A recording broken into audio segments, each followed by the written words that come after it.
दोस्तों, हिंदू धर्म में अलग अलग देवी देवताओं की पूजा आराधना की जाती है, जिनकी अलग अलग पूजा विशेषता होती है।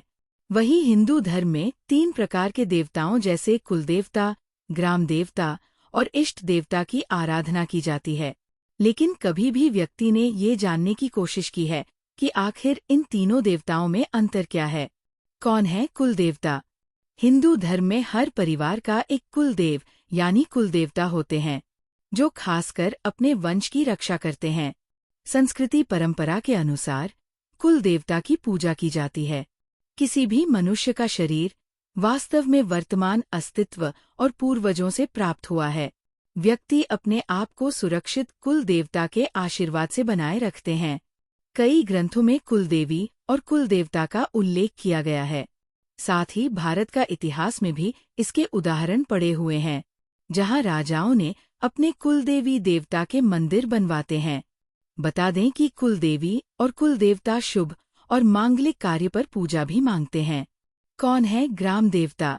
धार्मिक मान्यताओं के अनुसार कुलदेवता के विपरीत ग्राम देवता किसी एक परिवार के लिए विशिष्ट नहीं होते हैं, बल्कि ये किसी विशेष गांव या क्षेत्र के निवासियों द्वारा साझा किए जाते हैं। मान्यता है कि ग्राम देवता किसी विशेष गांव या समुदाय की भलाई की रक्षा और देखभाल करते हैं। ग्राम देवता की पूजा मुख्य तौर पर समाज की कल्याण के लिए होती है। साथ ही इनकी पूजा अक्सर ऐसे त्योहार पर होते हैं जिनमें पूरा गांव शामिल होता है। आपने बहुत ही महत्वपूर्ण सवाल किया है कि हमारे कुल देवी या देवता कौन है। आधुनिकता ने जो सबसे बड़ा नुकसान किया है वो हमारे धर्म का, हमारी संस्कृति का किया है। हमारे पूर्वजों को घर के देवी देवता, उनकी पूजन विधि सबका ज्ञान होता तो जो उन्हें उनके पूर्वजों द्वारा मिलता था। इस प्रकार ये परंपरा चली आ रही थी। प्राचीन समय में लोग संयुक्त परिवारों में रहा करते थे। पूरे का पूरा कुनबा हुआ करता था। किसी भी उत्सव, शादी, जन्म, मरण की सारी परंपराएं बड़े बुजुर्गों के अनुसार ही की जाती थी। लोग अपने घर गांव को तब तक नहीं छोड़ते थे जब तक कि कोई विपत्ति नहीं होती थी। लेकिन आधुनिक युग में लोग अपने गांव और पुराने मकानों को छोड़कर अलग अलग जगह जा बसे हैं, कोई कमाने के लिए या किसी भी कारण से। अब चूंकि इष्ट देवी या देवता, या यूं कह ले कुल देवी देवता का स्थान या मंदिर वही किसी गांव में ही है, कई तरीकों से पता लगा सकते हैं अपने कुल देवी या कुल देवता। विवाह होने के बाद नवदंपति सबसे पहले कुलदेवी और कुलदेवता से आशीर्वाद लेना होता है। लोगों की यह मान्यता है कि इससे दाम्पत्य जीवन में खुशहाली बनी रहती है।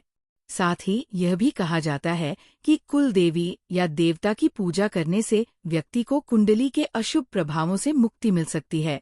इसके व्यक्ति के जीवन में आ रही समस्याओं को से भी छुटकारा मिल सकता है। दोस्तों, इन तरीकों से लगाए पता। धार्मिक मान्यताओं के अनुसार अपने कुलदेवी या देवता के साथ हर परिवार का एक दैवीय संबंध होता है, जो पीढ़ी दर पीढ़ी आगे बढ़ता रहता है। यदि आपको अपने गोत्र का पता है तो इससे भी आप अपने कुल देवी या देवता के बारे में जान सकते हैं, क्योंकि प्रत्येक गोत्र का अपना एक अलग देवी या देवता होता है।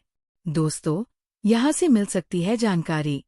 जिस स्थान पर व्यक्ति के पूर्वज रहते थे, उस स्थान के देवी देवता भी उस व्यक्ति के कुल देवी देवता माने जाते हैं। ऐसे में आप अपने घर के बड़े बुजुर्गों से बात करके भी अपनी कुलदेवी या कुल देवता का पता कर सकते हैं। इसके अलावा आपके परिवार या कुल की प्रमुख पूजाएं जिस स्थान पर की जाती हैं, उसके बारे में पता लगाकर भी आप जान सकते हैं कि आपके कुल देवी देवता कौन हैं। अगर आपको हमारी वीडियो पसंद आई तो वीडियो को लाइक और सब्सक्राइब करना न भूलें।